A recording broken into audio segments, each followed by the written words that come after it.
Hi, welcome back to Mind Matters. Mind Matters is a show where we are attempting to unravel the incredible pace of innovation and technological change that's impacting us as a society, a culture, and personally. I'm very pleased to have Randy Schilling here with me. Entrepreneur's entrepreneur is the way I think I describe you. Welcome. Yeah, thanks for having me.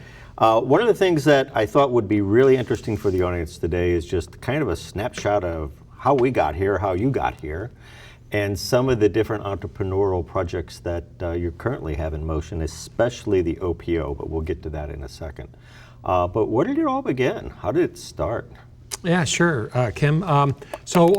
My background, so I'm from St. Charles. My wife and I and our family grew up here, and so I went to St. Charles High School, graduated in 1981, and my entrepreneur career probably started before that, going back. People in town here probably remember the old Banner News and being a paper boy and Gotcha. And doing a lot of those things as cutting grass and doing what a lot of us did back in that time. But in 1981, when I graduated from high school, I started following the tech industry. And that was a very important year because in 1981, IBM released the first IBM PC.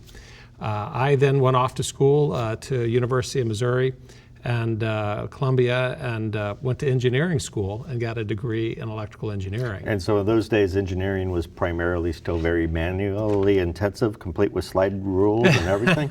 No, it had progressed. I remember getting my HP calculator, so programming calculators were just coming about at that time. Coming into vogue. But we were still programming on punch cards and stuff, doing Fortran. I remember taking classes up there doing that. Fortran, I forgot about Fortran, probably for good reason. Yeah, so the PC was a huge deal back then, but at that time it was still thought of as a personal computer or something, almost a novelty or something, a kid. Hobbyist type thing, right. And so IBM then launched, and I don't even think, for the most part at that time, IBM, a lot of people felt they weren't taking it all that seriously, I think. But my first job, I graduated in 1985, that was another milestone. A, I graduated, and B, IBM released another key technology thing, and that was the ability to start connecting these PCs together. You could network them, primarily to share printers or even share a hard drive or something of that nature. I was an electrical engineer working in Decatur, Illinois. I was recruited from the University of Missouri to be an electrical engineer for a public utility, Illinois Power. And we had 200 engineers in this department, and 5 of these IBM PCs or thereabout scattered around the department, and they weren't really being used. And I was kind of a lazy engineer, so I was looking for ways to simplify my engineering. They piqued your interest. Yeah. And so I started creating these databases of all this content or data about the electrical grid, if you would, that Illinois Power owned. And so that's how I got into switching over, start making the switch from electrical engineering, which was designing control circuits to run the power grid, to really into the IT side of things. So I was kind of doing a dual role. And eventually I gave up my title as electrical engineer and became a computer resource coordinator for the engineering department. Okay, new title. Yeah, and so I changed my career. And so I had spent 5 years there. I was going to night school, got my MBA at the University of Illinois at Springfield. And while I was going to night school, and I was really getting engrossed in this technology thing, and I was working with some database companies, one out of San Francisco called Gupta Technologies, which was a spin-off, and it ran on these network of PCs, if you would. It was called client-server computing. Oh, big high-tech yeah. Yeah, at the time, that was kind of the first relational database management system that ran on a PC. It was called SQL-based, and so I started. It was way over my head, but I went along with it, and I started picking up some of this, and it kind of became a champion or a poster boy for this Gupta technology, which was they had a product called SQL-based, which was a spin-off out of Oracle. Well, anyway, so I kind of got into that, and after 5 years at Illinois Power, I was no longer doing my electrical engineering. I was doing more and more, almost 110% of my time doing this IT work. And I was recruited because my Gupta expertise, the SQL-based expertise I had developed by Grant Thornton, a large management consulting firm, to come to St. Louis, back to my hometown, to help them start an IT practice around this technology. Gotcha. So I did that, and I did that for about 2 years, and in the meantime, I started dating my wife that I had met back in grade school, actually, here in St. Charles, and we had dated a little bit in high school and started dating again, and so we had a long-distance relationship. We ended up getting engaged and married a year later, and so moving back to our hometown was kind of a great opportunity. Perfect. Yeah. So I took that opportunity, and that kind of was the beginning of my, the end of my working for working in a corporate role to working for myself as more an entrepreneur. entrepreneurially. Yeah, so I did that for 2 years at Grant Thornton, accounting firm, nothing wrong with that, but they were accountants, CPAs. I was an engineer with an MBA at that time, and I wanted to be more on the tech side of things. And I was having to hop on a plane, and travel quite a bit. And then I thought, well, I was having to sell the work, manage it, and teach others how to do it. So I could probably do that from St. Charles. Right. And so that's kind of where I jumped off and started my first company, which was at the time called Salutech, and later we renamed it Quilogy back in 2001. So in '92 we started, and that was it. I started with about $5,000 of savings, and started that business as an IT consulting and training business, and we had grown that over the 18 plus years I had that, from a one-man shop to 530 employees in about 18 locations across you were the country. Across the entire United States. Yeah, so we had 18 offices. We were in St. Louis, started in '92, Kansas City, '94, Omaha, Des Moines, Louisville, Nashville, Memphis. Nice. Cincinnati, we had an office, Chicago, San Diego, Sacramento, Portland, and Seattle. So we had kind of had a model where every year we were kind of riding that. If you think back, so '92, what was another major technology breakthrough was in the mid '90s. It was 1995 was kind of the commercialization of the internet. Right. And so we went from this client-server computing where we were networking and developing systems that ran on PCs and on these networks to then going on the internet, and that really fueled our growth from what was essentially a one-man show to 500 plus consultants. And so we became very strategically aligned with Microsoft. Microsoft kind of got into that same business that Gupta was in. They bought a database technology called SQL Server, and which today is kind of the backbone of the internet. You think of Oracle and Microsoft SQL Server.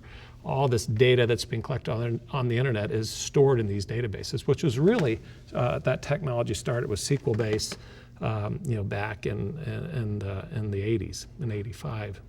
So one of the undercurrents of this show is really understanding how quickly things have happened. Yeah. So this started as early as '81, but here we are 30, almost 40 years later, and the technology that you're describing is really technology that we take for granted today. Oh, yeah. It's just part and parcel of our economy. Yeah, and so a lot of this starts, there's something called Moore's Law. So one of the co-founders of Intel was Gordon Moore. And a lot of you may have heard, this is the 50th year anniversary of Moore's Law, where Gordon Moore, the co-founder of Intel, had this law, and he basically said that every year we double the number of transistors that'll fit on a chip that runs our computers, our phones today, our watches, our cars, everything. And that has continued, pretty much. And in fact, that first PC in 1981, that IBM PC had about 29,000 transistors in it. Today, this iPhone 6, and now we got the iPhone 6S coming out here in a few weeks, it has 2 billion, not 29,000. With a B. Yeah. 2 billion with a B transistors in it. And then you start looking at, this is an Apple Watch, or people wearing Fitbits, and it just, mobile and the cloud computing has kind of started a whole nother set of innovation that is driving the economy, which has led me to other opportunities, which led into moving from Quilogy over to BoardPack, which was my next venture. So we actually sold Quilogy in 2010 to a company called Aspect out of Boston, which is a large software company that's headquartered in Boston. We sold that in 2010. And my chief technology officer at the time, Alan Groh, who I had pretty much was my first employee and first, I'd call him more of a partner than an employee. We've been together a long time. Yeah. When we sold the other company, I had promised him that we would not just stop at that point, but we'd find something else to do, life after Quillogy, and that life was, so I had him in the contract when we sold, he was earmarked, and where after a year he could come over with me. He was the only one. I didn't know what we were going to do, so. So you were dreaming again. Yeah, so. Nice. But I sat on a bunch of boards, and we were looking for, I was trying to just think, all right, what am I going to do when Alan comes over? He's coming, he was ready to, he had to stay there for the transition, which was not easy. And so I sat on a bunch of boards. I sit on a variety of boards, a public company and a lot of nonprofits and whatnot. And first thing I noticed was when I'd go to these board meetings, they would always give me these big 3-ring binders, these board books, and it was all paper. Like it was 1952. So, yeah. This was 2010 though. Right. And so we sold in January 2010. We closed the deal in early January, and then March 2010, another major breakthrough came through in technology, and that was Apple released the iPad. So the iPad, I'm sitting there looking and thinking, well, what am I going to do with Alan? I got about a year to kind of come up with something, and I'm going to board meetings. I said, man, wouldn't it be neat if these 3-ring binders were just on an iPad? And then I'd just take the iPad to the board meeting instead of all these, this paper that I'd throw in the back of my car. And the advantages are you can search through the information. Everybody can take a look at the same data. Yeah. So it's huge in terms of, think of just retaining corporate memory, which is a key computing concept, is that, boards turn over, but if you had access to all your board materials going back as long as you want to go, you could always pull them up. And it's like the internet today. I mean, it's almost like, when you Google something, as kids, you'd always try to, outsmart the other person. You always would challenge somebody on some topic or some fact. Well, today you don't even see that because today you just Google it. Right. Well, same thing should be of your organization. You should retain that corporate or that organizational memory. If you could do that, just think of how more productive the boards can be. Oh, how did we do that 10 years ago or 5 years ago or even a year ago? Right. You have all those board materials, the agenda, the presentations, all the voting, whatever took place. You have all that organization memory from that board now accessible at your fingertips. One of the things that we talk about a lot is the Google effect, and that's actually what you're describing. Is a Google effect as it applies to a corporate entity, in which the machine and the cloud consciousness really becomes an extension of the human experience. And we'll get into that in a little bit later, but I'm really very interested in what happened from BoardPack, and then what we're going to spend a lot of time on is your involvement with OPO and your founding of OPO. Sure, yeah. And I think the lessons learned doing BoardPack was quite different. The way that we went into that venture was, we went from a situation where we had a lot of employees and we had kind of got to the point where it wasn't as much about technology. I mean, we were managing a large company or a mid-sized company anyway. Which, we were, both of us, Alan and I were very, we kind of thrived off the technology and the change of technology. Quillogy itself, thrived because we were always focused on emerging technologies and taking advantage of those technologies in the marketplace to get projects. And we had done a lot of custom software development for some large companies, and including Microsoft itself. We had at one time 25, 30 employees working on the campus at Microsoft, and so that opportunity when the iPad came out it was more than just the iPad. It was also the concept of cloud computing that we no longer needed a data center. So when we had Quillogy, we had built in the back of our building, we had our own data center. We had servers and racks, and we had two sources of fiber coming in. We had backup generators and air conditioning. We had people, monitoring that equipment 24/7. That is a tremendous expense. So when you go to cloud-based computing, that all goes away. It all goes away. So when we started BoardPack, we basically said, I said, Alan, don't we need to buy a server or whatever? He said, no, we're not going to do that. We're going to do the cloud. And that was a huge transformation in terms of our thinking, it was really BoardPack was the culmination of both mobile technology, whether it be a phone or an iPad, and cloud computing. Yeah, and that was a key thing. Hold that thought. We're going to have to take a quick break, but this is going to get more fun. See you in a minute. La la la la la, I love you so. I love you, I love you. La la la la, la la la la la la la. We're here. Yay!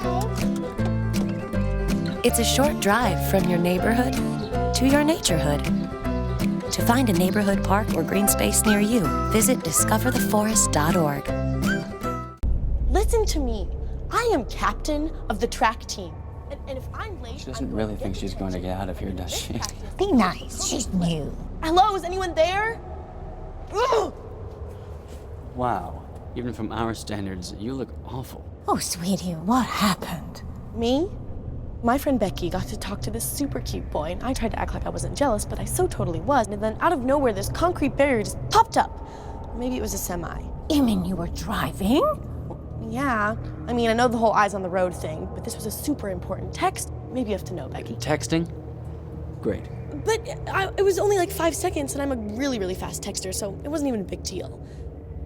Actually, has she texted me back yet? Wow, I get like no bars in this place. I wonder if they have Wi-Fi here.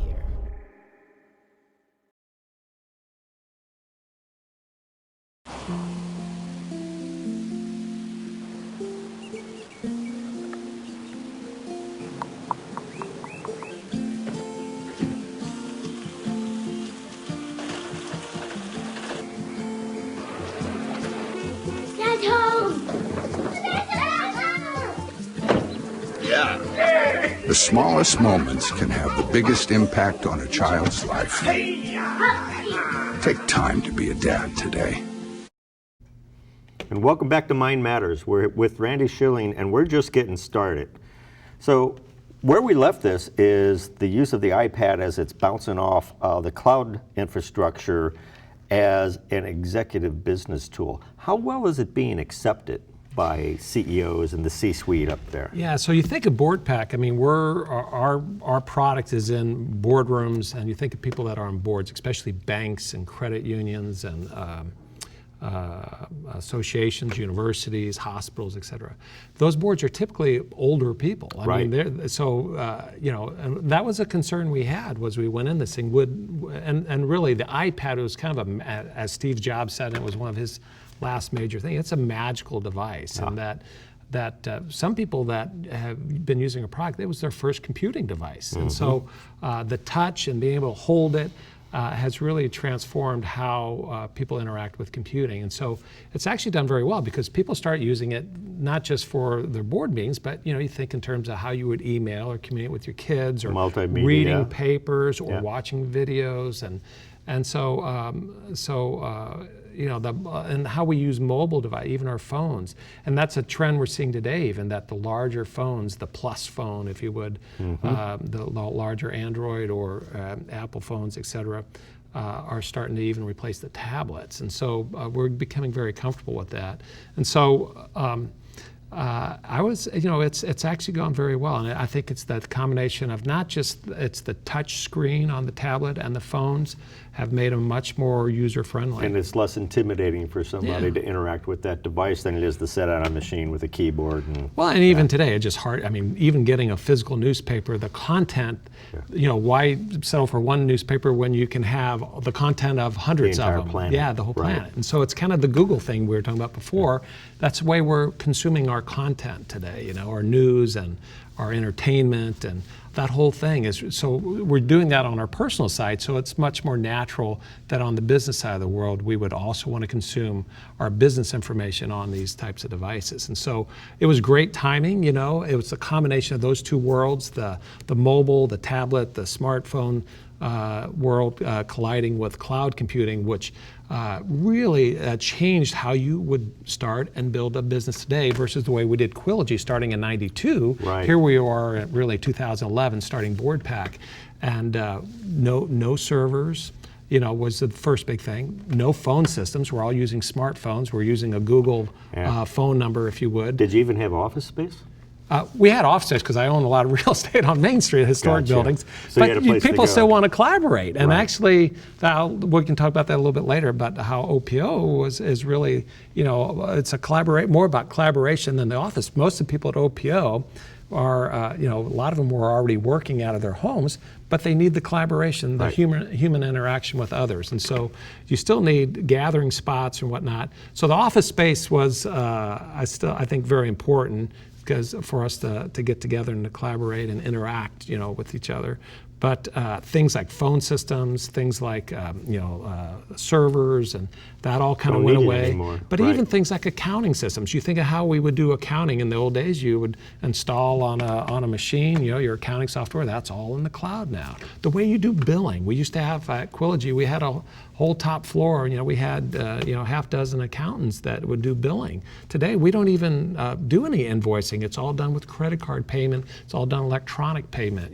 We don't even collect credit cards. We use a web service that then manages that for you. manages, and we just get transactions every day from that organization into our bank account.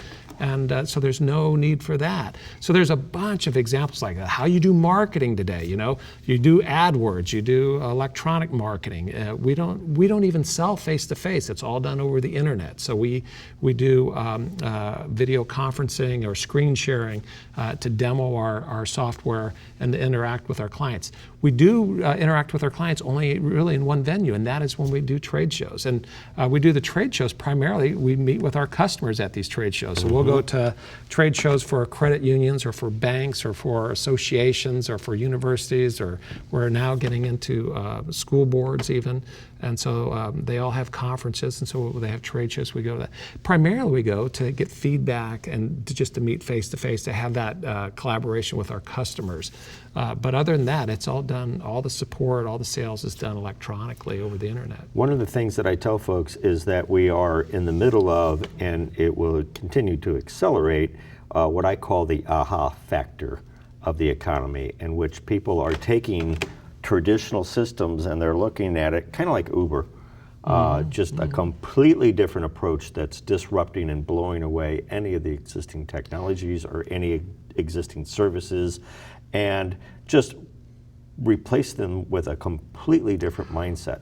And that's where we seem to be right now. Oh yeah, and when BoardPack got in the market, there were existing players. It wasn't a greenfield in a sense that there weren't anybody serving that market. There were plenty of companies already doing what we were trying to do. The difference was they were built on the old model of having their own data centers, having staff to man those data centers. And so they were built on the old model, not the cloud model, not the mobile model. They were board portals where you would use a PC. Well, people in board meetings, they don't want to sit there with a PC with your laptop and people typing on a keyboard.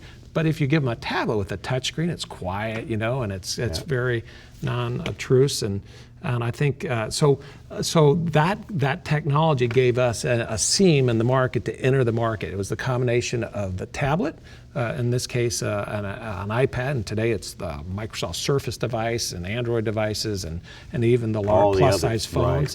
Right. So we're on all those platforms. That combined with cloud computing gave us an opportunity to bring the cost down. So we entered the market with newer technology at a much lower price point that allowed us to bring our type of service to not public companies, but we kind of target private companies. There's way more privately held companies and nonprofits than there are public companies. Only a very small number, and the existing players were kind of all going after public companies, and they kind of were charging high prices and making great money doing that. And we kind of came in and say, well, what about the community bank? What about the credit union? And we quickly found a market there. They were underserved because the larger ones could afford these higher price board portals, but the rest of them, the opportunity to do that was too expensive. And you would think that once they adopt this technology, it really gives them some competitive advantage,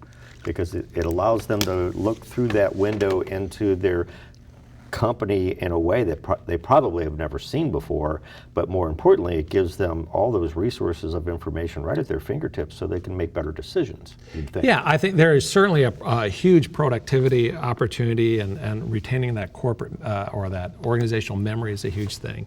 I always say there are only 3 reasons people, and this was kind of drilled into me, we had a great relationship at Quillogy with Microsoft, and they would say, Randy, there are only 3 reasons a business buys from you, and they are: 1, you're going to increase their revenues; 2, you're going to cut their costs; or 3, is there a compliance issue that you're dealing with? BoardPack really addresses the latter 2. We help with compliance. Banks and credit unions are highly regulated, so the regulators come in, they want to see, show me all your board meetings, the agendas and materials for the past year. We have that information that can be instantaneously provided to the regulators.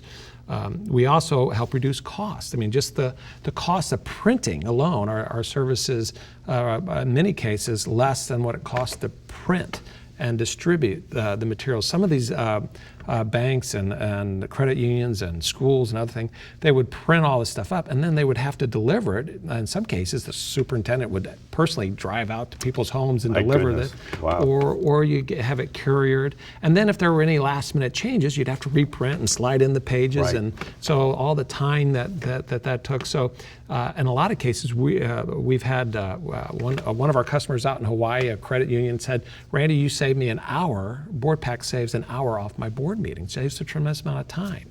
And so there's certainly productivity gains, but there's also cost savings, and then there's compliance things that we help solve. And so it's worked out really well. And as a result, that BoardPack continues to grow. We continue to add. Yesterday I think we added 4 customers, but on average we add about 2 new customers a day, and that's anywhere from 20 to 50 board members a day are added to the system, and it just keeps growing. And so that's been a really neat thing, but it's all enabled through the technology. Right. Yeah. And so what you end up with is a executive level suite that has indoctrinated themselves in the technology that is going to filter its way through the entire company, as opposed to somebody at the bottom of the pit trying to get the executives up top to use technology. They're shoving it down. Well, think of schools, grade schools, high schools, universities are using more and more. They're using these tablets in the school, but the board's still using paper. Well, they feel, well, if we're trying to go paperless in the schools, maybe the board should be doing the same thing, And so we see a lot of that, and we certainly see that in community banks and credit unions. Everybody's trying to be more green or paperless, and so there's a portion of the environment element, I guess, a little bit in what we do as well. But yeah, technology, Moore's Law is still going on. I mean, you think of even this past, last week was a major, some of these announcements from the tech companies are major events. Like last week, Apple had another one, and so now we're going to see these much larger iPads with 4 speakers. They're definitely after the business marketplace. Yeah, and we're seeing they're calling it the Apple Pencil, which is a fancy stylus, but amazing technology in terms of being able to now, how precise you can be in terms of drawing, and we do a lot of annotation, so things like that, bring that make that technology even cleaner or nicer to use than previous. Things are faster. We just released a big piece of BoardPack. Is security is a huge concern, and so we have 2-factor authentication, but we also, with this latest released a Touch ID, so to be able to log into BoardPack, you can use your fingerprint. So one of the biggest roadblocks an older person on a board has is they forget their passwords or credentials. Well, they don't forget. They have their hands. So as long as they have, now you have to still have credentials to get your fingerprints so that you can log in. But once you do that, you just use the Touch ID to log in, and you're in. So that technology just keeps improving and making technology accessible, and that, to me, is what's driving all the opportunity, which then leads us into the next topic of conversation. So it's obvious that what we're seeing is innovation is being driven very hard by all of this technology that is just getting faster, cheaper, and more powerful. We're going to come back in another show, and we're going to talk about your involvement and your vision for the old post office here in St. Charles as an opportunity for entrepreneurs and brainstorming and vision. This has been Mind Matters.